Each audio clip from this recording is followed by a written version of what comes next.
I've always loved summer. That sticky kind of heat. Bonfires, cold beer, ghost stories. Back in 2009, I was 17. I just finished junior year. My cousin Nate convinced me and a few friends, Josh, Matt, and Logan, to go camping for the weekend in the Ouachita Mountains, Arkansas. We wanted something real.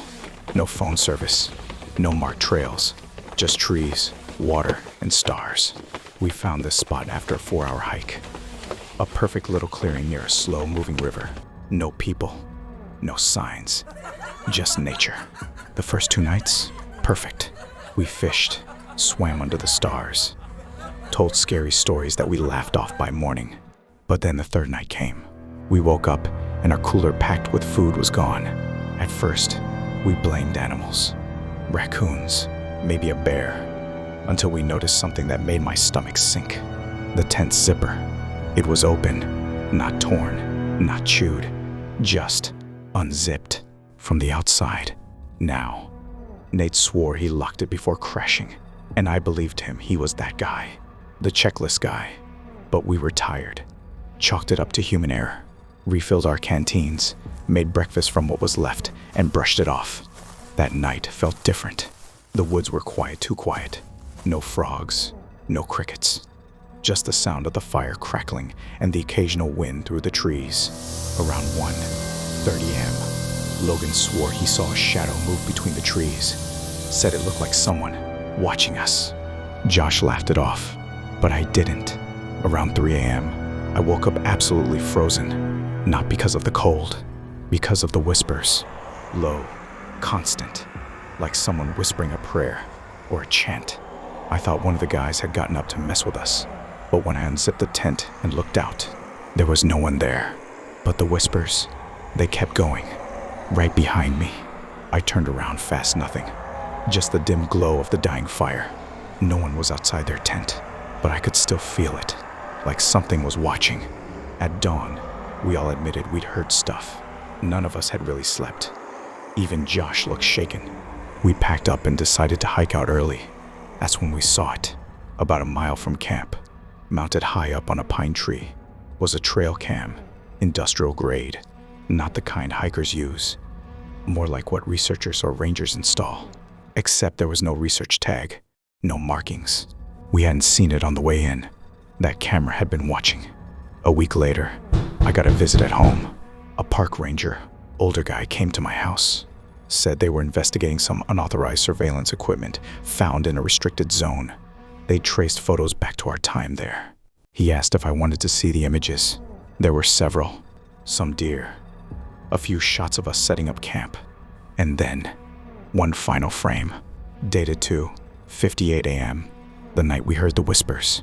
It was us, all 5 of us, asleep in our tents, and one figure standing over us, pale white face, black around the eyes, no shirt, paint smeared all over his chest like tribal war paint, just watching, expressionless.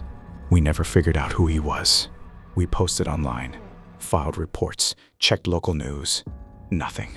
But here's the worst part. Nate went back the next summer. Same trailhead, same plan. He wanted closure, or maybe just to prove it was nothing. He was supposed to be gone 3 days. He never came back. His car was found. His phone was off. They sent out a search team. Found no trace of him. No camp, no bag, not even a footprint. Just one thing, pinned to a tree with a hunting knife. A photo, 5 people asleep and one standing, face painted white, waiting.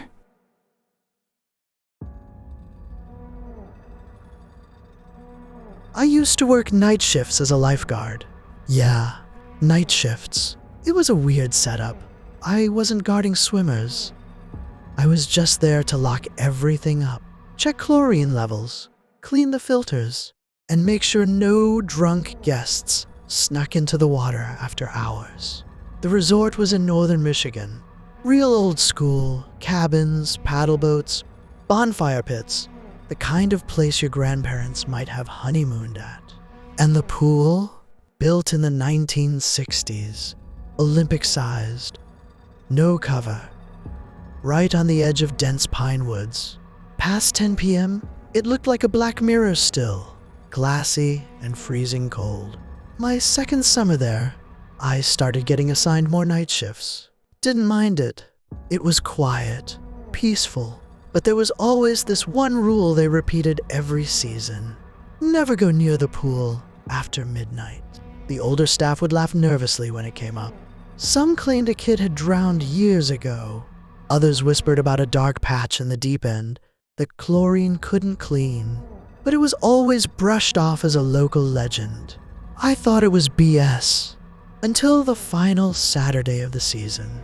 It was 11:53 p.m.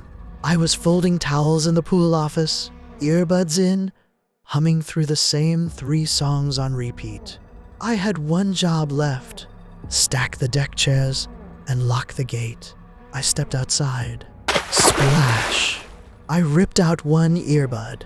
It sounded like someone had just launched off the diving board, but the board had been removed back in July. I stared at the pool. Nothing. The surface was calm. No ripples. Not a leaf out of place. I slowly walked around the perimeter, flashlight sweeping the water. That's when I saw it, near the deep end, just below the surface.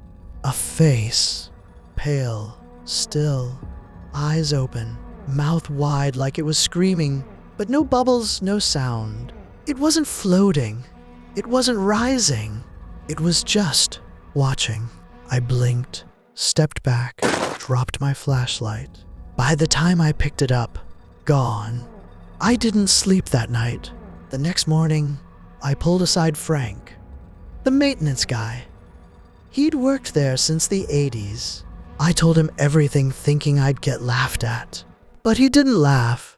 He said, Jack saw it too. Back in 2001, never came back after Labor Day. Said he heard something whispering under the water. At midnight, I asked if there were security cameras. He hesitated, then nodded. The resort had installed motion-triggered cameras after some kids snuck in and posted skinny dipping videos online. He took me to the back office. We pulled up the footage from the night before. At 11:54 p.m., I'm visible walking out of the pool house. At 11:56, I turn suddenly. And at 11:57 p.m., the motion alert triggers in the shallow end. Something is moving just under the surface. A pale hand reaches up slow, deliberate, and just hovers inches from where I had walked past. At 12 exactly, the motion stops, like it vanished. I asked Frank if he could replay the audio from that moment. All you could hear on the footage was breathing. I did some digging.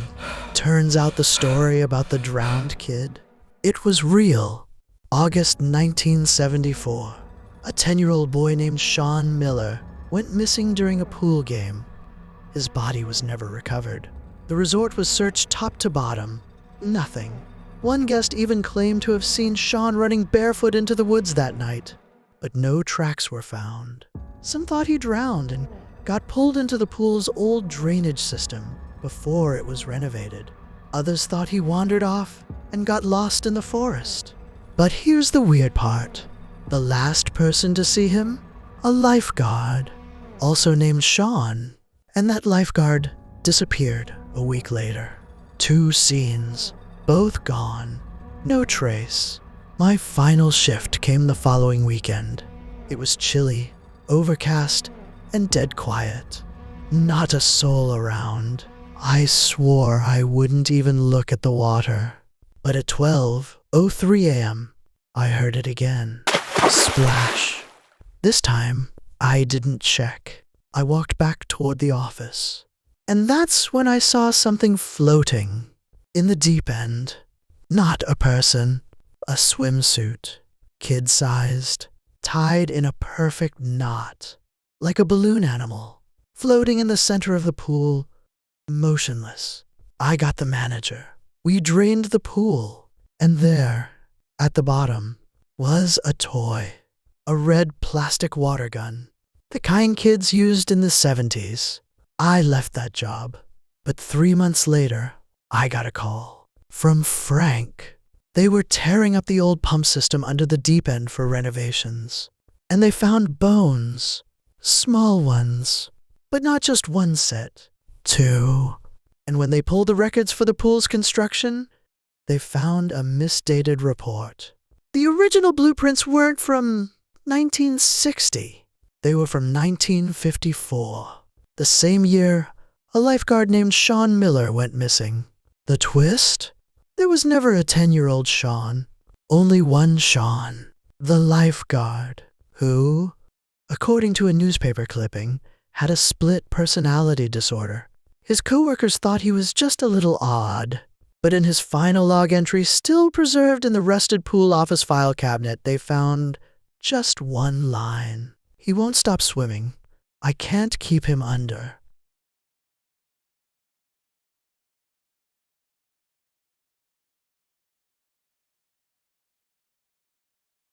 Every summer, I take a solo road trip.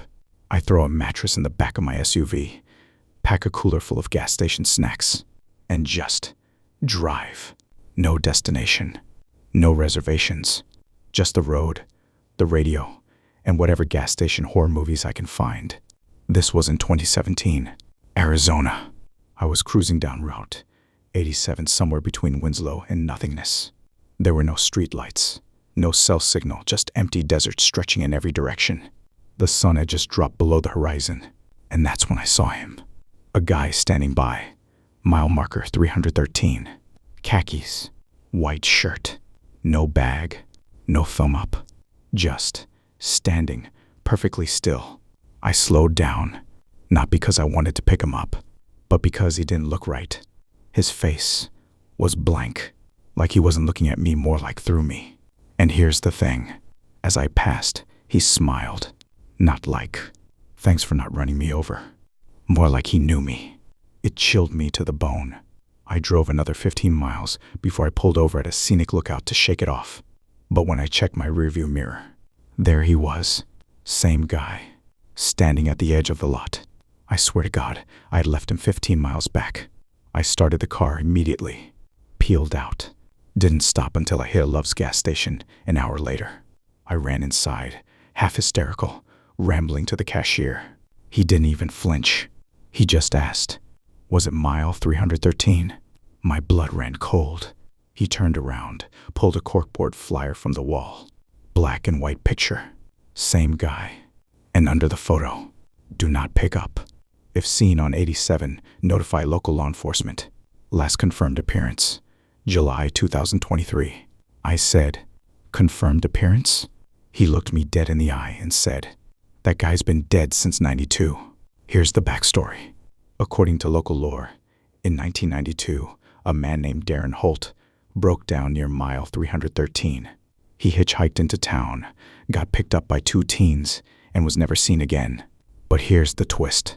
Weeks later, the teens showed up at a sheriff's office covered in blood, raving about a man who split in 2. In the back seat, they claimed he vanished mid-sentence, leaving behind a pool of water and a smiling face pressed into the glass.